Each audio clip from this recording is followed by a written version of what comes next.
Hi, everybody. Hello and welcome. Welcome to this training, this webinar. My name's Stephen Bates. I'll just let people come into the room and just as we start to get going. It's really great to see you here. It's evening for me. I don't know where people are in the world. We get people coming from all over the world, but yeah, welcome. So as we let people come in to the webinar, into the room, there's a few little things. As usual, there is a chat function. So if you want to put some questions in there, that would be great. And I'll try and answer them as I go if I see them. But if I'm in a bit of a flow, then I'll try and go back to them. You can raise your hand and say, hey, I want to talk about something. That'll be really great. And you can ask for the slides if you wish. If you want a copy of the slides, really happy for you to do that. And there'll be a replay available as well. So obviously, I advise you, if that's okay, to have a pen and paper, but it comes down to, I'm going to be taking you through something that is complex, but ultimately simple if you look at it in the couple of areas I want you to pay attention to. So as for people coming into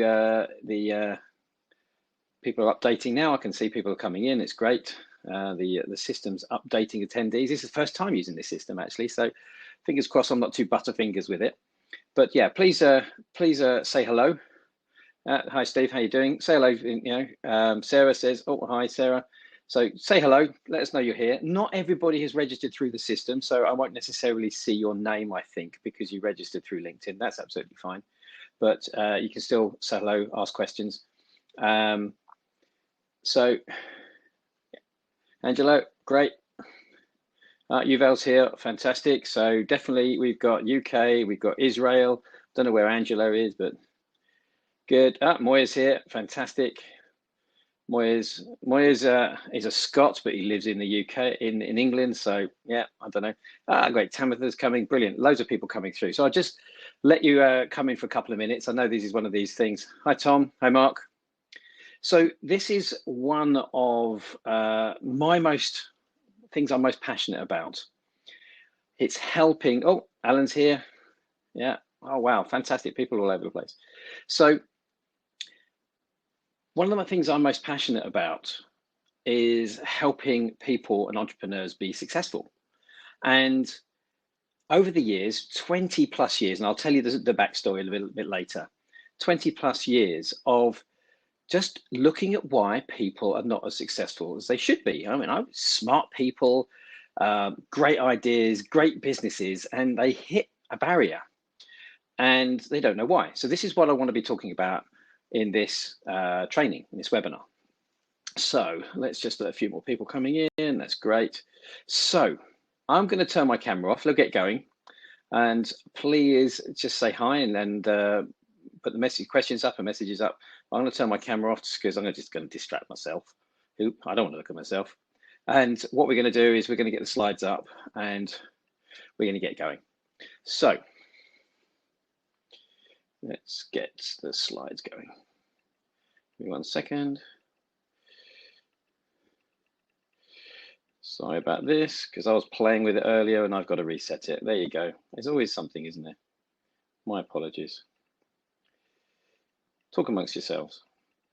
So if you were to ask a question, what is it that you would really want to achieve? What is it you really want? Is it about you or is it about your team? Is it you ready to start on a new business?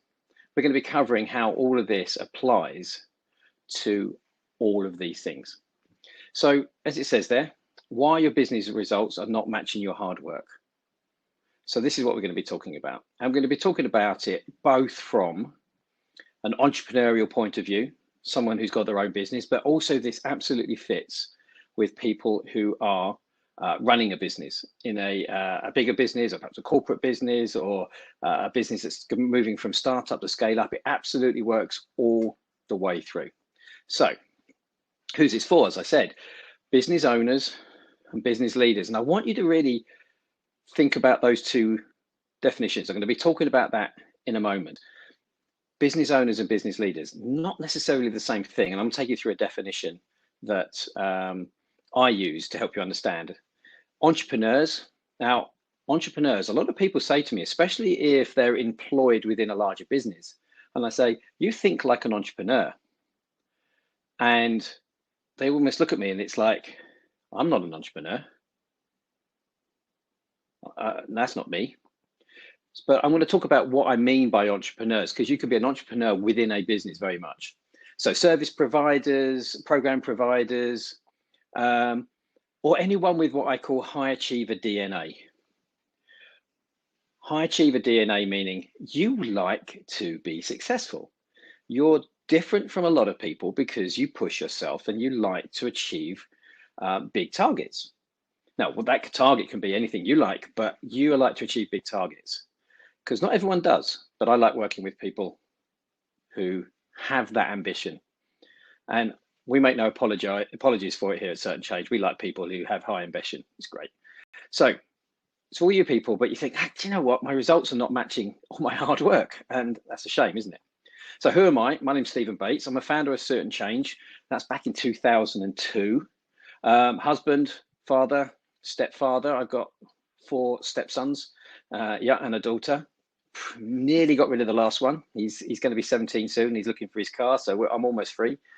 I'm an ex-physiotherapist, which surprises a lot of people, which I'm going to explain the relevance of that in a moment. But a lot of people are very surprised when I say I work with business people and C-suite and business owners, because they think, how did you get there from an ex-physio? But I'll show you the reason. And I'm a passionate tango dancer. There you go. There's a little bit of personal information about me. So the purpose of this session, to show you why both individuals and teams underperform when they don't need to.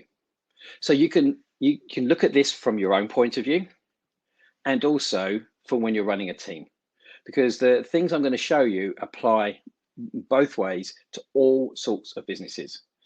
So you as a solopreneur or you as a business leader with a team already, it makes no difference. These two things apply.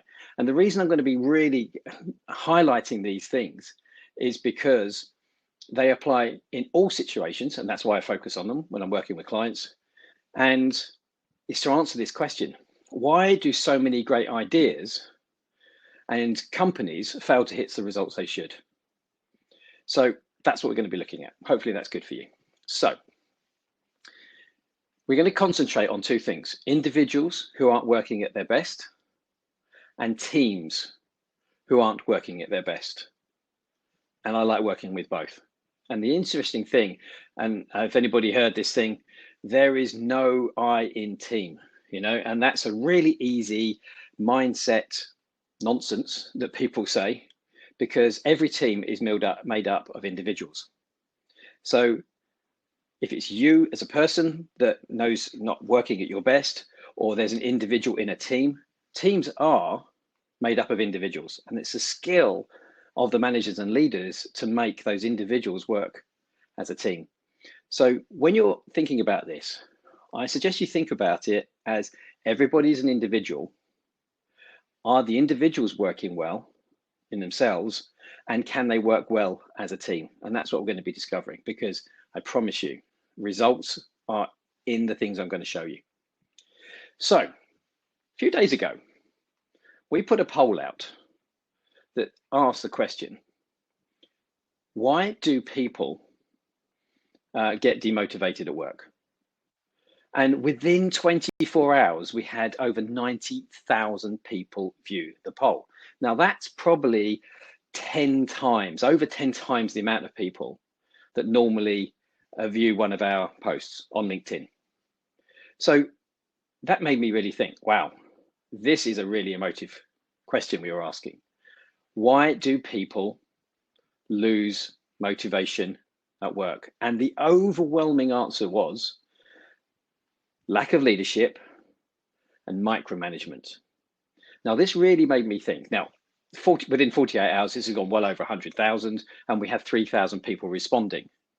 That is a huge, huge response, especially as most people don't want to say that their leaders are not leading well. But 90,000, 100,000 people responding and viewing this poll tells you that everybody is talking about it. but they don't talk about it to the people who can do something about it. And we're going to talk about that later. This is a massive, massive concern in all businesses. And if you have lack of leadership and or there's micromanagement of people, they get demotivated, and demotivated people don't work well. They don't produce great results. So this is a huge, huge topic. But nobody talks about it. But we're going to talk about it today. So they say it's about lack of leadership and micromanagement being the biggest thing that demotivates them. But actually, that is not the biggest reason or entirely true reason why people underperform.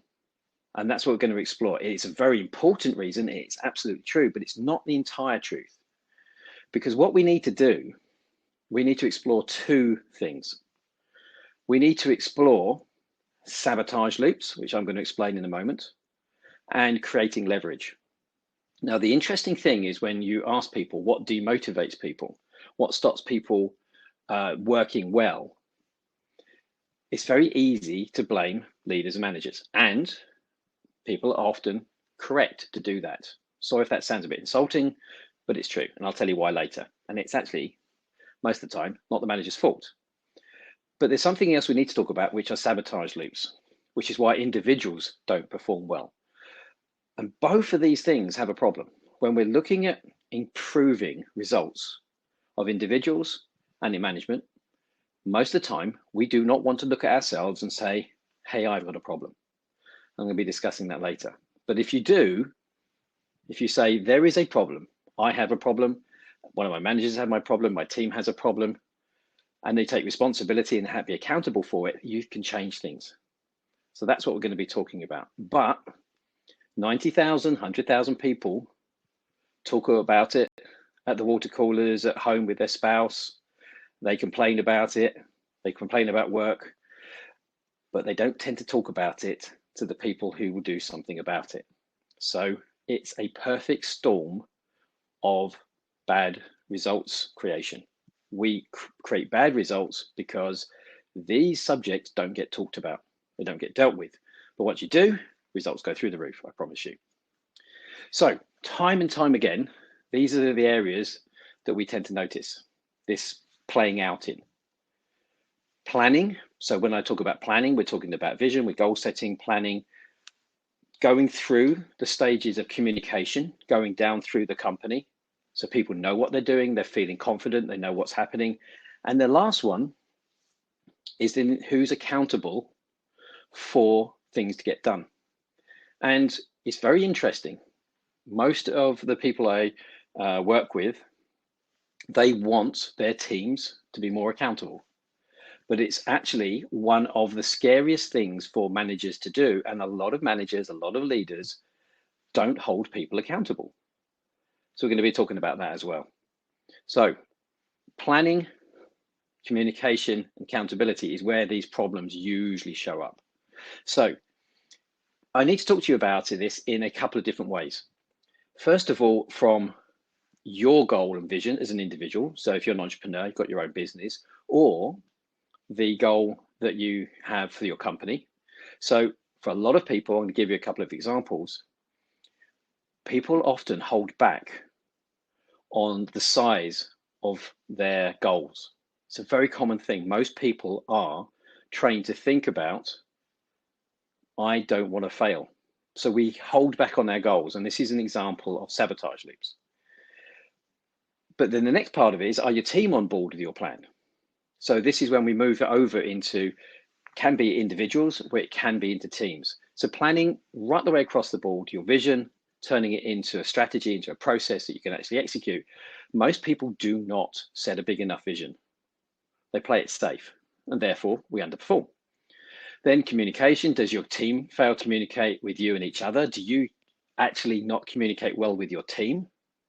And this is not blame, this is just a fact, because people say, there's not enough leadership here. I don't know what I want. And then this is the thing, the next part is where, are you frustrated with every small decision has to pass across your desk, is because from what's going on, what's happening in your team, in your company, is, does things come back across your desk that waste your time because no one wants to be accountable? So it's not a 1, 2, 3. These things blend into each other. So do your team need to be more accountable? Are they taking ownership of their mistakes? Are your team invested in the company or just their salary? So I'm going to be talking all the way through this little training about how it applies to entrepreneurs and to business leaders, and we'll work on that as we go through. So why does the process break down? Strategy, planning, goals, the tactical plans to make things happen, the processes to put in place, and then the operational tasks. So it should filter down from the top and then get feedback up. But this often breaks down because of the 3 things we talked about in terms of planning, the communication, and then the accountability. So this is not difficult, but if people are not joining in or holding back, or they are sabotaging themselves in a sabotage loop, this starts to break down. So I want you to think about, where is the process breaking down? Now, the interesting thing, this is also true for solopreneurs. So you might think, well, it's just me. But sometimes what happens is we don't plan properly. We don't almost communicate well with ourselves, and we don't want to hold ourselves accountable. So a lot of solopreneurs also fail for the same process. And I'll explain why that happens. And the communication thing may be a bit confusing, but when I talk about sabotage loops and what happens, it will show the relevance of this. So how do you fix this? Well, what we've done is we've created a model called the Entrepreneur Superhighway. And the reason I talk about entrepreneurs is because most of the people I work with have an entrepreneurial spirit, but they find that they're actually working within a larger company. They may be an employee, but with an entrepreneur mindset, but they don't want to start their own company. They like being an entrepreneur within a larger business. But you can exchange in that, business leaders and business owners, and this is what we're going to be talking about now. So there's 5 stages I use to explain the Entrepreneur Superhighway. The first one is the worker. Second is entrepreneur. That's the one you don't want to be at. Third one is a solopreneur. Fourth one is business leader. The 5th one is business owner. So I'm going to take you through the differences in those very quickly. A worker is somebody who comes in and they work for their living. An entrepreneur is somebody who wants to create a business but never seems to get there. A solopreneur is somebody who has created a business, and interestingly, even though the word says solopreneur, they can still behave like a solopreneur even if they have a team. A business leader is somebody who leads a business, obviously, as it says, but a business owner is somebody who owns a business. And I'm going to take you through something that's very important, which helps you understand why these 5 different stages are there. An entrepreneur or business leader has 2 core goals. And let me know what you think about this in the comments. Please let me know what you think, and ask any questions, obviously. But when I'm working with people, whether it's an entrepreneur with their own business or a business leader, there are 2 core goals. If you can guess what they are, put them up, but I'm going to show you now because I don't want to spend ages waiting for you to guess. But growing income. Most of you would have probably guessed that one. The first thing we want to do in business is grow income. Really, we want to create profit. But that's the first thing people want as an entrepreneur or business leader, to grow their income. But once that's happened, there's something that people want after that, and which is controlling time. We want to control our time. These are the 2 calls. Thanks, Tabitha, I appreciate that. These are the 2 common things that people want. Now, what we tend to do is we tend to think about number 1 as the scorecard for business. But actually, it's both of these things that are important. And I'm going to be talking about it from each of the 5 different levels in a second. Each of these 5 different levels all want the same thing, but it plays out in different ways. So, got a question. What's the difference between a solopreneur and a freelancer? I'll come to that in a second. Okay, that's a great question. So, a worker who is, say, a paid employee, or even in their own business. And when I first started in business, I created my first business as a physiotherapist. I was great. I've got a business. And then until a business owner pointed out to me, I'll never earn any extra money because my money is dependent on the amount of time I put in. Now, I was being a solopreneur. So a solopreneur has the ability to increase their income because they're in control of what they charge and when they work. A worker, though, has no control really of their income because they're told what to do and how much they're worth. Workers as employee are said, these are the hours you work and this is how much we're going to pay. And to do that, they have to upskill or they go and get another job. But workers really have almost zero control of their time or growing their income. Very little. An entrepreneur, this is the worst place because they often spend a huge amount of time trying to grow their business and they usually make no income or very little income. So that's why no one wants to be an entrepreneur, but loads of people get stuck there, which we're going to come back to, and it's usually a sabotage loop that gets in the way. Now we get to solopreneur. So a freelancer, if you're working for yourself in your own business, you're pretty much on your own, you're going to be a solopreneur. So we can do that. So if you are a person with your own business on your own, as I was years and years ago as a physio, I was a solopreneur thinking I was a business owner. I wasn't, because the moment I stopped work, went on holiday or went sick, I didn't get paid.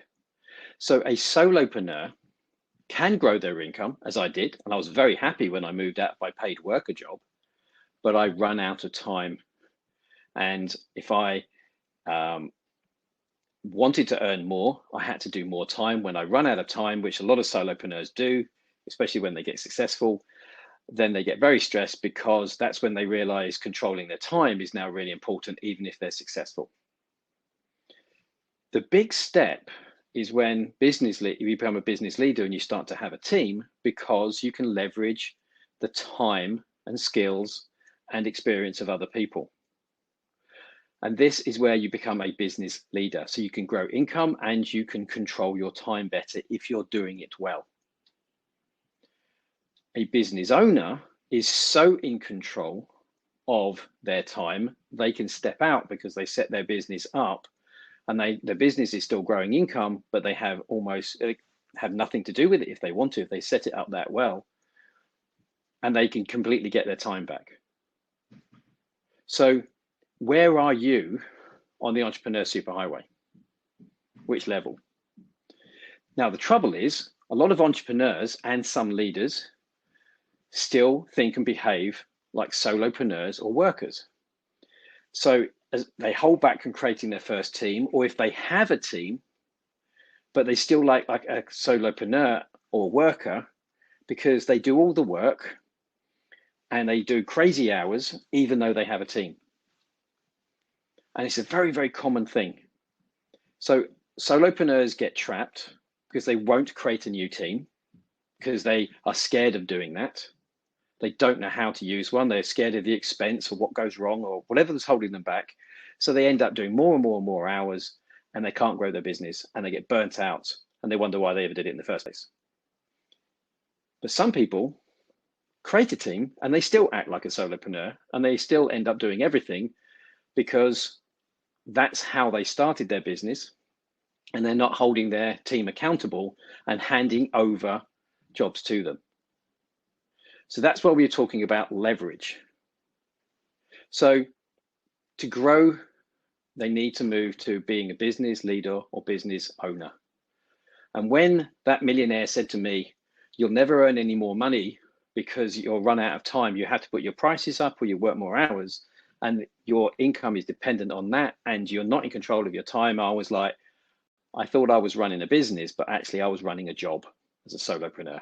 I was being a worker in my own solopreneur business. This is making sense. Is this okay? Hopefully it is. So this is when we need to talk about the really important thing about leverage. As a worker, you have no leverage. As an entrepreneur, you have no leverage. As a solopreneur, you might be able to leverage a few skills or a few systems or things like that, but you only get to create leverage as a business leader or business owner. And leverage is how you use the expertise and time and knowledge of other people to grow your income and control your time. So as we go back to micromanagers think they're creating leverage because they're trying to make sure everything is done perfectly, but actually they're doing the complete opposite. They don't get the best out of their teams, and this is why people really hate being micromanaged. It's because they can't use their skills to the best because the micromanagers come in and are always checking them on, telling them what to do, how to do it. And this demoralizes people because people like to do something good. So leadership is needed so people know where they're going and to feel certain and confident.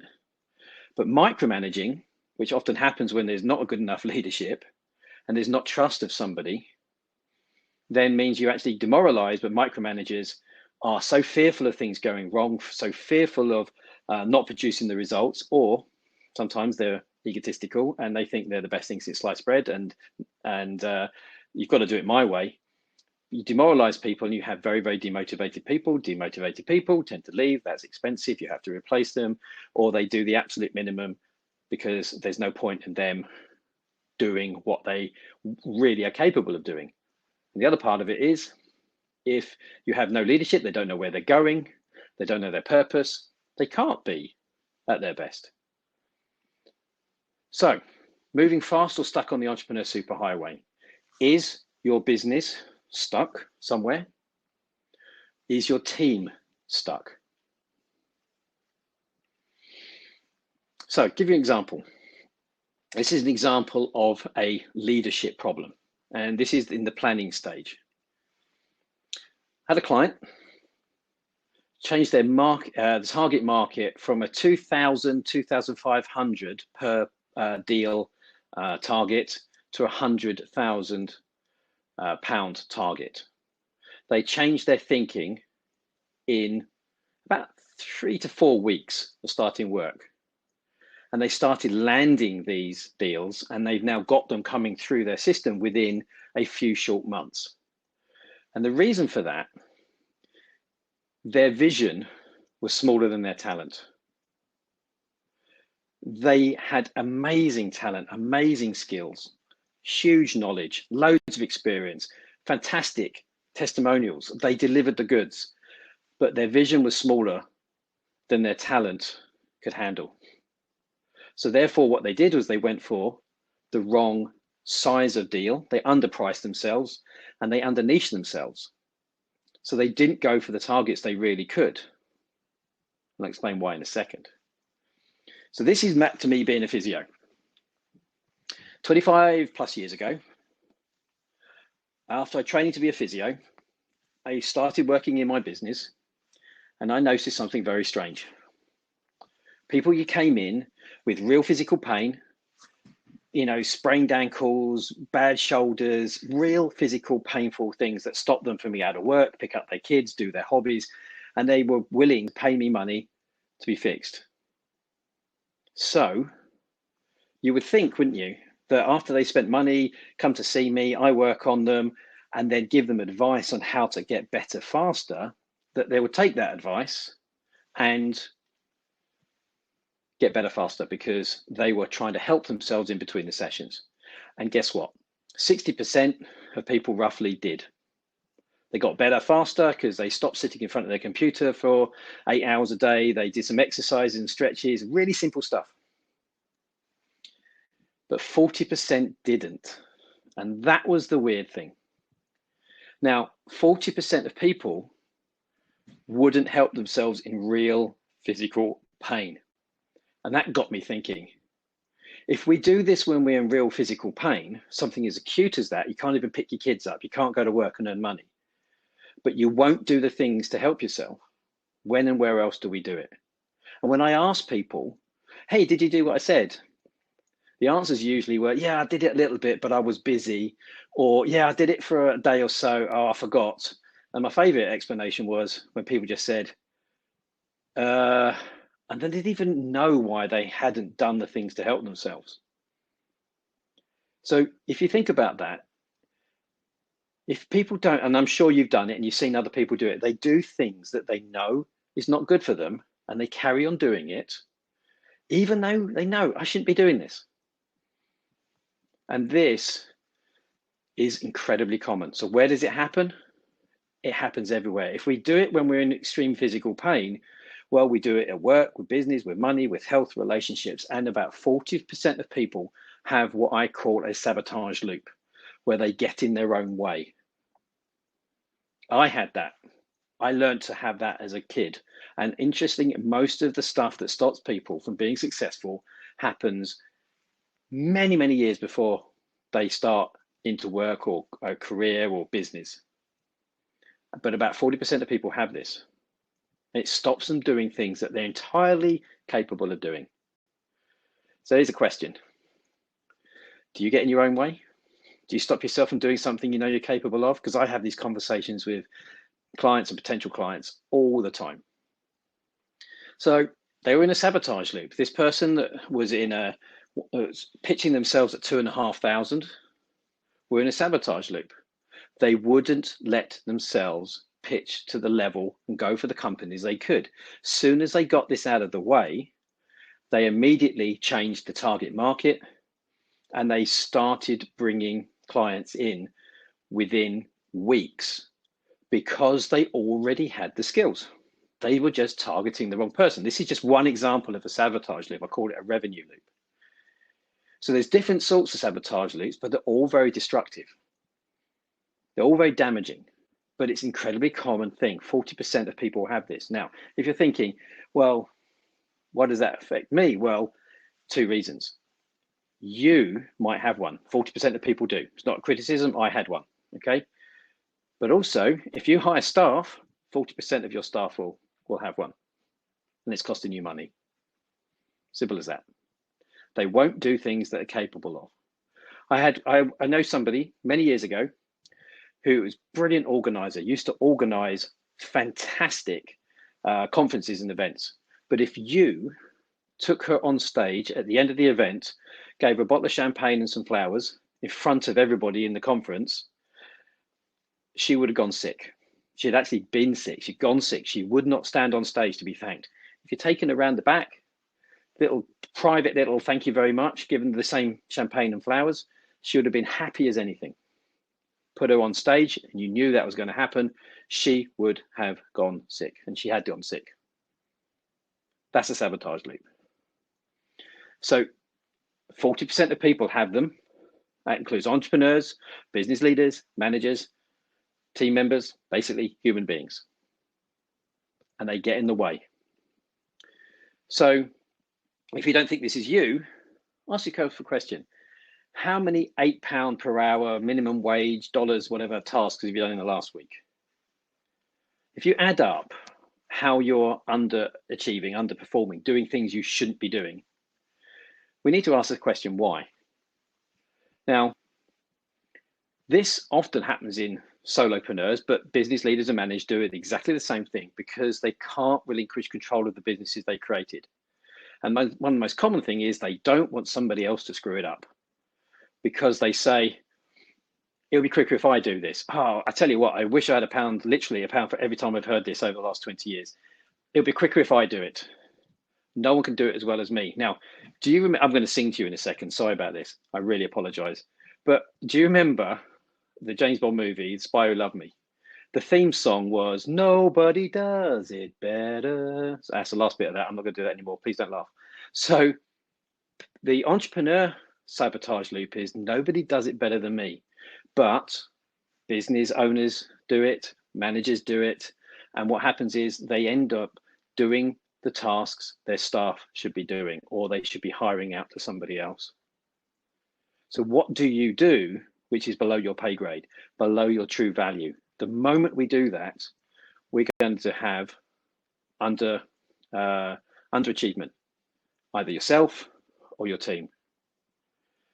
Or even worse, you end up micromanaging everybody in the team because you want to be absolutely in control. So therefore, if you're micromanaging people in your team and you have micromanagers in your company, they are trying to make everything okay, everything's going to work, but they end up not doing their work.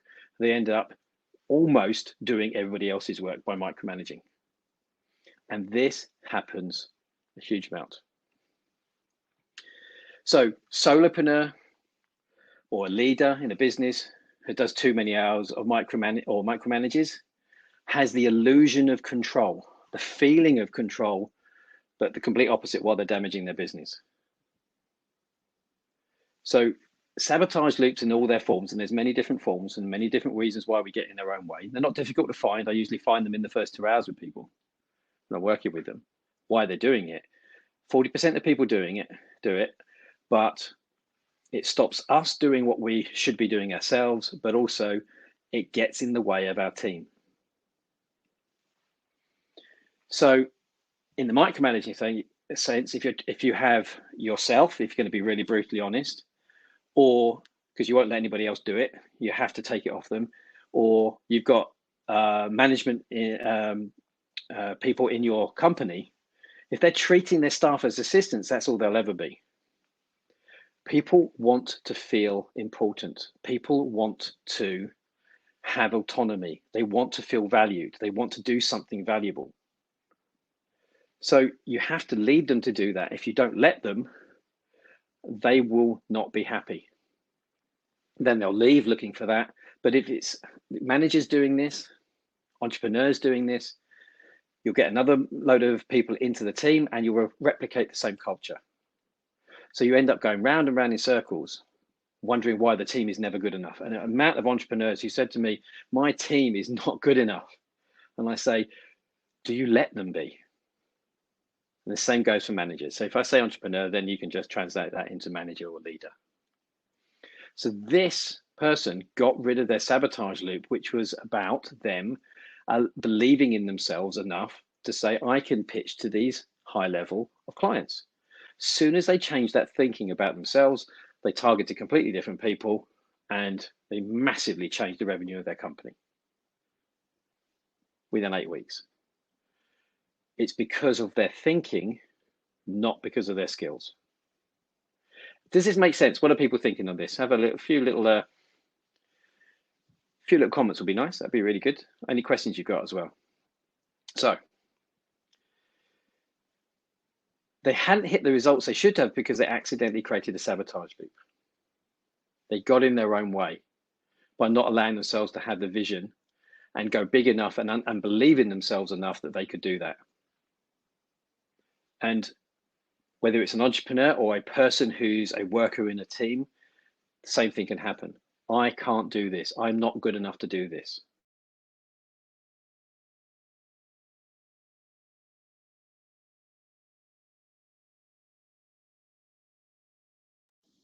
Oh, sorry about that. I got thrown out of the room for a second, strangely. So you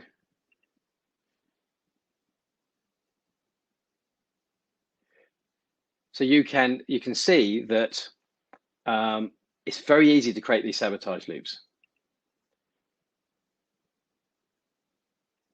Okay, we're back in. Sorry about that. And this is a guy called Dean Seddon. He sent me this quote.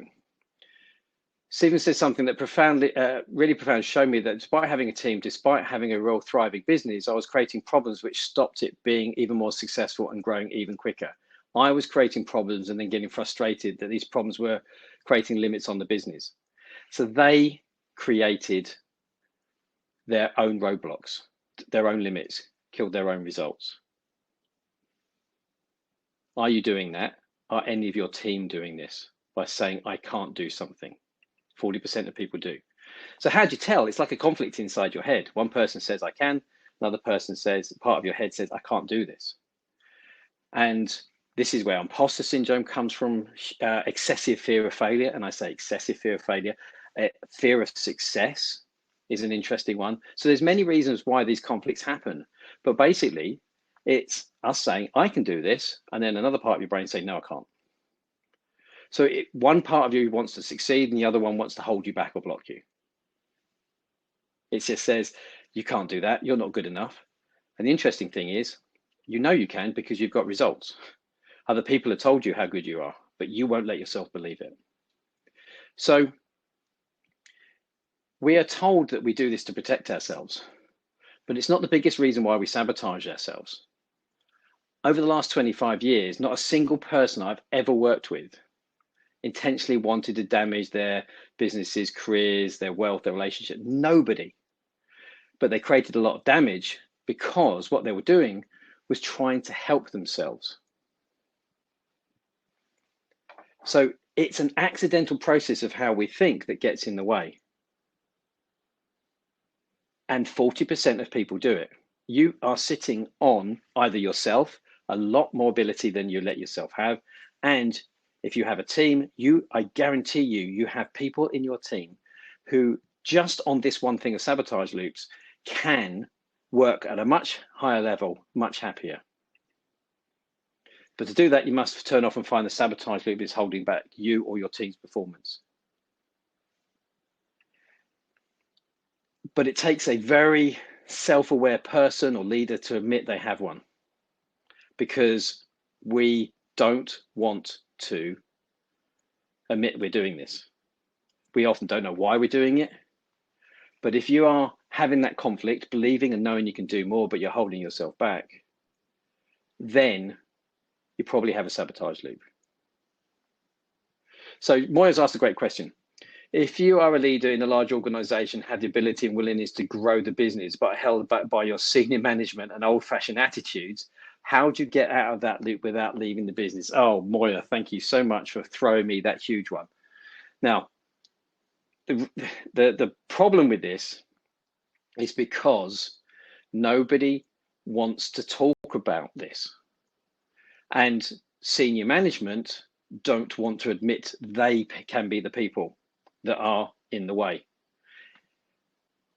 Yeah, cheers. Moya says welcome. Yeah. So one of the things I've noticed when I've been training people around the world, when I'm working with people, and I'm sure Moya's had this as well, one of the most common questions people ask is, when are my managers coming on this training? When are they going to learn this? Because what usually happens is everybody else has the problem. And they usually tell the people downwards have the problem. Now, I wish I could say, Moya, what you need to do is you need to tell your managers that they stink, but nobody does that, okay? But hopefully the people on here, they go, do you know what, that may be me, I could improve. And funnily enough, you're going to be the people who are going to grow the business. But sometimes what people tend to do is they tend to leave. You're right, Moya, they leave the business. But this is all about having the skill to manage upwards. It is a way of doing it. But the nice thing would be if actually people just said, I'm human and I have a problem, but people don't want to do this. 100,000 people talked about lack of leadership and micromanagement as being the problem. How many of those 100,000 people would put their hand up and say, that's me actually? And I'm going to come to this in a moment, because this is where we get to the second part, which is all about leverage. So this is not therapy to do this. It's actually just a process. It's a process of why people do it. But this is when people in business, and this is where business coaching is completely ridiculous. They say, we don't do anything in the past. We only look at the future. Well, actually, our past thinking creates our now and future behavior. But it's not therapy. It doesn't take long, but it's about the ability to spot people are getting in their own way and knowing how to deal with it. And it's not difficult to learn how to do. I actually teach it all the time within my courses. So if you get your thinking right, and then you build and leverage your team, you start to move fast along the Entrepreneur Superhighway. But the first thing is you have to think, am I getting in my own way? How many of my team are getting in their way? They're underperforming because they won't let themselves for whatever reason. But here we go, Moya. What about your leaders and managers? Because who wants to tell their leader or manager they've got a problem? So the question is, do you need to be a better leader or manager? People who are on here, and this is you're a solopreneur without a team, this applies as well. And I always say to people, if you're going to start hiring a team, start to learn how to do this 6 months before you hire them, not when you've got them or when you've got 10, because you've got a lot of people that you're now managing. They cost a lot of money, and they've got a lot of production or money or sales going through that team, or whatever it happens to be they do. You want to learn earlier. Learn as early as you can. Or if you're doing it from the leadership point of view, is there a manager in your team that needs to improve? Managers make or break projects and teams. They are so important. Management is not a role, it's a skill set. But most people nowadays do not learn this skill set, and it's the most complex skill set there is. And the primary role of a manager is to create leverage, allowing you to fully use the skills, experience, and knowledge of your team. That's the primary role. That's the most important thing. And it is one of the most complex roles in business, not just because of the tasks they do, it's because you have to manage people, and people are individuals within your team. And for a team to work well, you need a team of people who think very differently. And how do you get a group of people who think differently, have different skills, do different things to work together as a team? That's a skill of understanding how people think, how to communicate, and understand what the difference between leading and managing and all the things they have to do. And then you have to make them accountable. Managing is the most complex roles in business, and hardly anybody gets any development and training on how to do it anymore. There's money in managing. Here's some crazy statistics. Most managers have never been trained or have only received very basic training. 87% of middle managers say they wish they had more training when they first became a manager. 87%. It's quite a lot of people. Only 15% of people are highly engaged in their jobs. That's the worldwide average. 15% of people are highly engaged in their jobs. Do you think there's a correlation? So if 15% are highly engaged in their jobs, it means 85% are not. How much money is being wasted in salaries and loss of productivity if 85% are not highly engaged? And 81% of employers report to recently trained managers that said who reporting to recently trained managers were more engaged in their jobs. Strange, huh? If you know how to handle people, look after people, and help them do their jobs well, people are much happier. They do a better job. So people leave managers, not companies. So your manager's skill is to motivate, influence, control your teams. That's how you hit your results. 75% of people who voluntarily leave their job leave because of bad management, not because it was a bad job. There is a huge amount of results and money in good management. And everyone talks about it, but no one says anything, because if you criticize your manager, you might lose your job.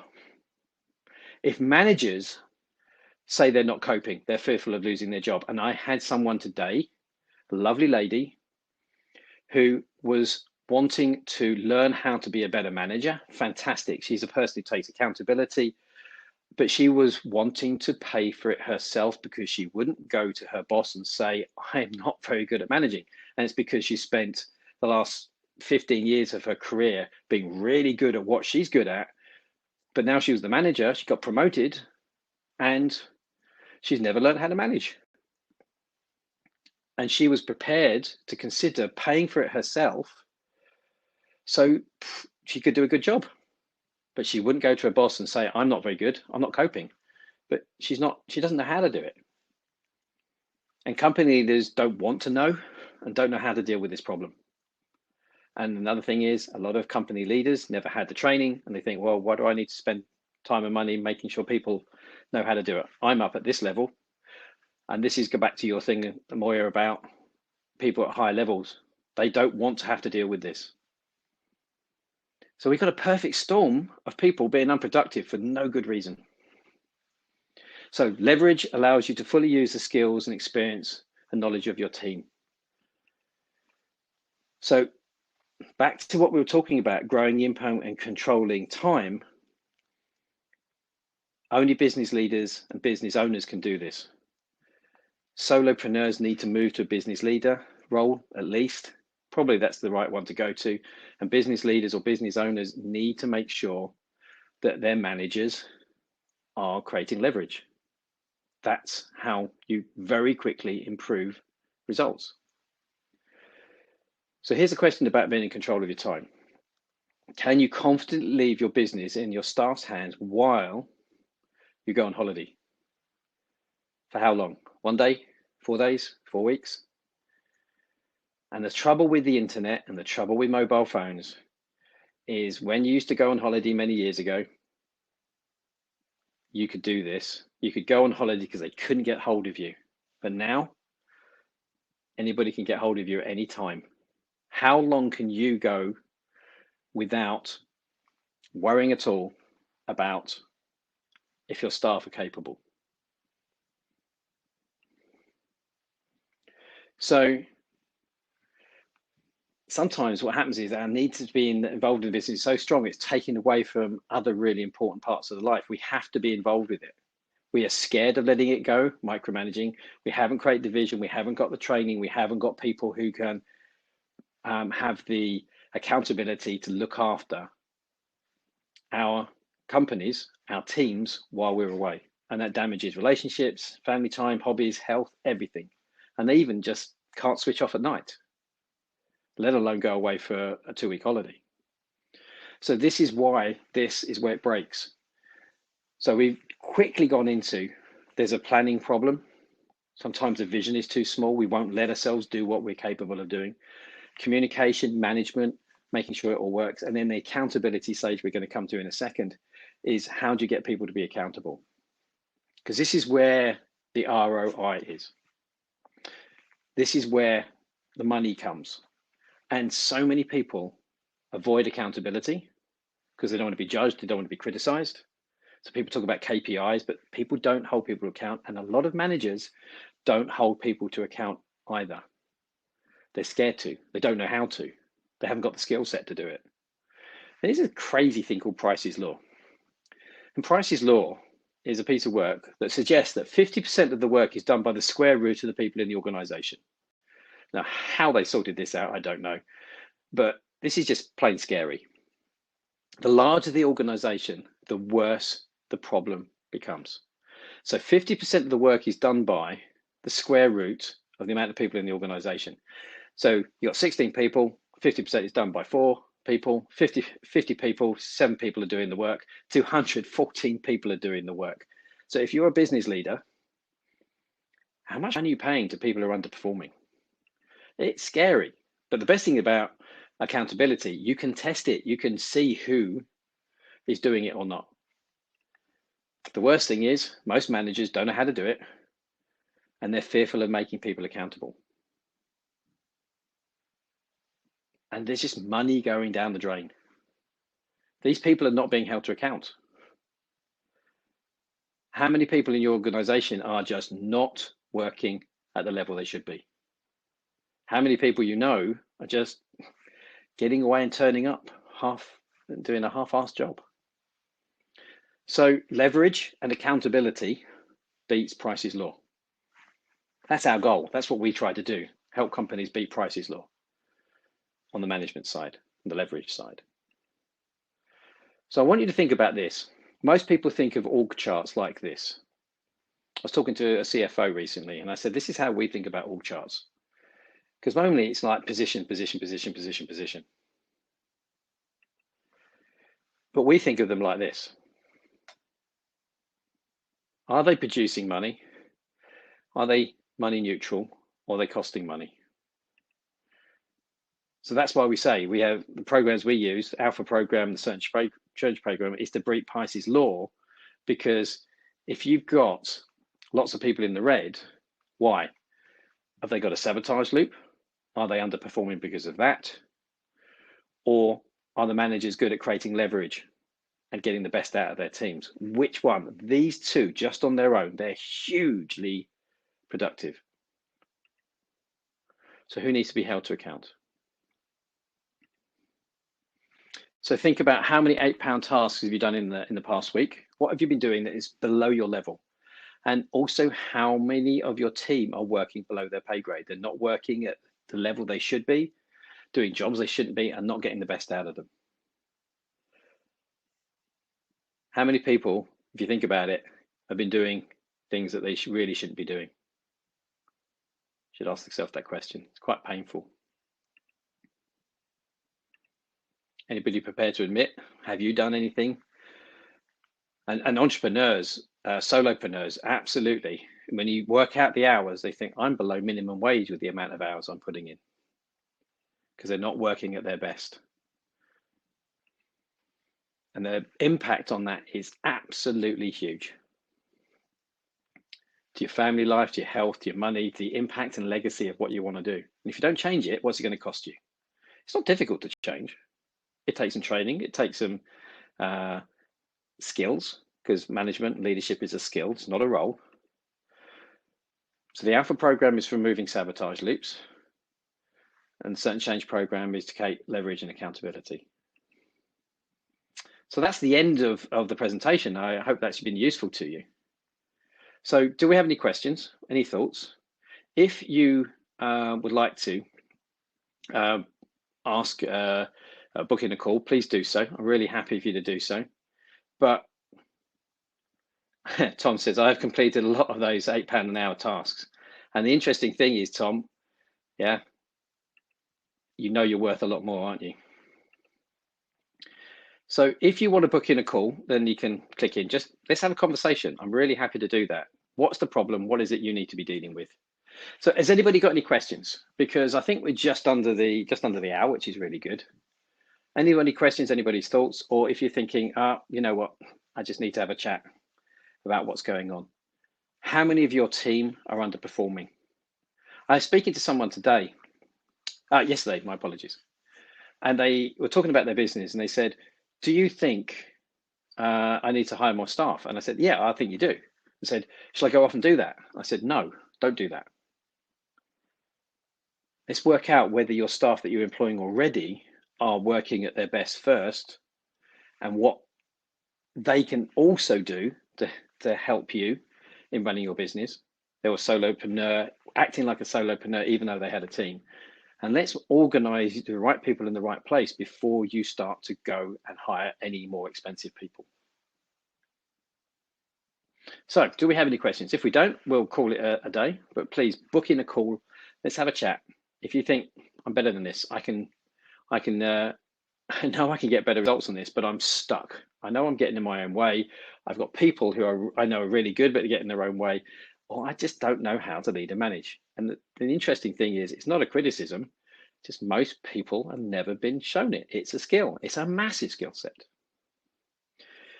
Can we get the slides for the webinar? Yes, if you want the slides for the webinar, just get in touch. You can email us at inquiries@certainchange.co.uk.